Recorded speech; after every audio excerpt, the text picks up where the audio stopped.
بھارتی فوج نے ایل او سی کے علاقے باسکر سیکٹر میں بلا اشتہار فائرنگ کر دی، نتیجے میں 3 شہری زخمی ہو گئے۔ پاک فوج کے شعبہ تعلقات عامہ ISPR کے مطابق مقبوضہ کشمیر کی کشیدہ صورتحال سے توجہ ہٹانے کے لیے بھارت نے ایل او سی پر اشتعال انگیزی بڑھا دی ہے۔ بھارتی فورسز نے ایک بار پھر سیز فائر معاہدے کی خلاف ورزی کرتے ہوئے شہری آبادی کو نشانہ بنایا۔ ISPR کے مطابق بھارتی فوج نے لائن آف کنٹرول کے بکسر سیکٹر میں بلا اشتہار فائرنگ کی۔ فائرنگ کے نتیجے میں ضلع بھمپر کے گاؤں مدیکیا کی رہائشی ایک خاتون سمیت 3 معصوم شہری زخمی ہو گئے۔ ناظرین محترم، آپ لوگوں کو مزید معلومات دیتے چلیں کہ بھارتی یوم جمہوریہ پر مقبوضہ کشمیر میں ریاستی دہشت گردی میں تیزی، 2 نوجوان شہید ہو گئے۔ سری نگر، بھارت کے نام نہاد یوم جمہوریہ سے محض ایک دن قبل قابض فوج کے سرچ آپریشن کے دوران مزید 2 کشمیری نوجوانوں کی شہادت کے بعد صرف ایک ہفتے کے دوران شہید ہونے والے کشمیری نوجوانوں کی تعداد 7 ہو گئی ہے۔ عالمی خبر رساں ادارے کے مطابق جنت نظیر وادی کے ضلع پلوامہ کے علاقے اوانتی پورہ میں بھارتی فوج نے داخل و خارجی ریاستوں کو بند کر کے نام نہاد سرچ آپریشن کیا، جس کے دوران قابض فوج نے فائرنگ کر کے 2 کشمیری نوجوانوں کو شہید کر دیا۔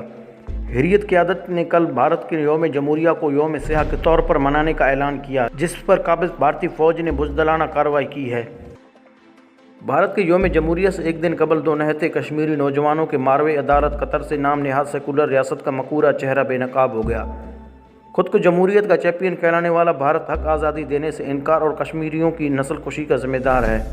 کشمیریوں کو بنیادی انسانی حقوق اور آزادی اظہار رائے سے محروم رکھا ہوا ہے۔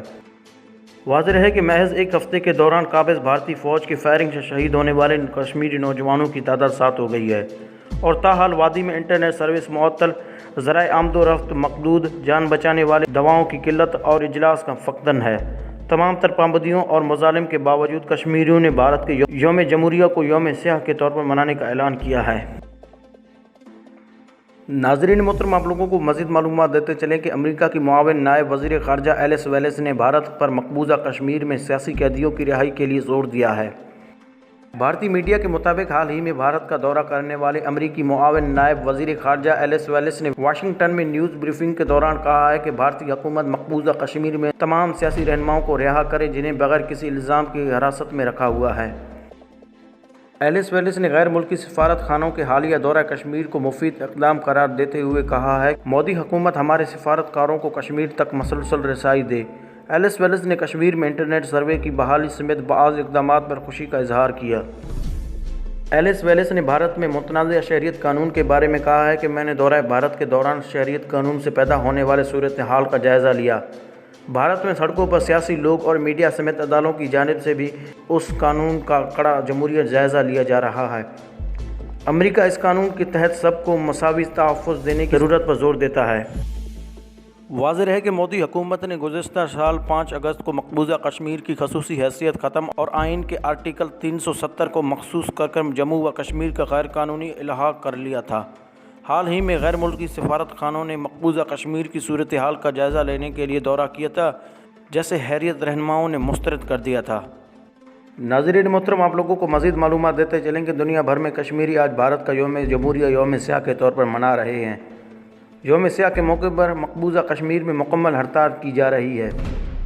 حریت رہنماؤں کی اپیل پر دنیا بھر میں کشمیری نام نہاد بھارتی یوم جمہوریہ کو یوم سیاہ کے طور پر منا رہے ہیں، جس کا مقصد دنیا کی توجہ کشمیر پر بھارت کے مسلسل قبضے اور کشمیریوں کو گزشتہ 73 سالوں سے حق خود ارادیت سے محروم رکھنے جانے کی مقبول کرنا ہے۔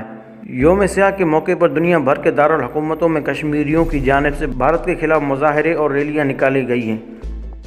صدر آزاد کشمیر مسعود خان نے یوم سیاہ کے موقع پر پیغام دیتے ہوئے کہا ہے کہ بھارت مقبوضہ علاقے میں یوم جمہوریہ منانے کا حق نہیں رکھتا۔ بھارت نے مقبوضہ وادی میں کشمیریوں کو محصور کر رکھا ہے۔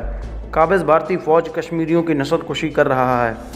عالمی برادری کشمیریوں کو حق خود ارادیت دلانے کے لیے کردار ادا کرے۔ ناظرین محترم، ہم امید کرتے ہیں کہ ہمارا آج کا یہ مختصر ویڈیو آپ لوگوں کو پسند آیا ہوگا۔ ویڈیو پسند آنے کی صورت میں اس چینل کو سبسکرائب کریں، اس ویڈیو کو لائک کریں، شیئر کریں اور کمنٹ باکس میں آپ لوگ اپنی قیمتی تجاویز سے ضرور آگاہ کیجیے گا۔ ایک اور نئے ویڈیو تک اللہ حافظ۔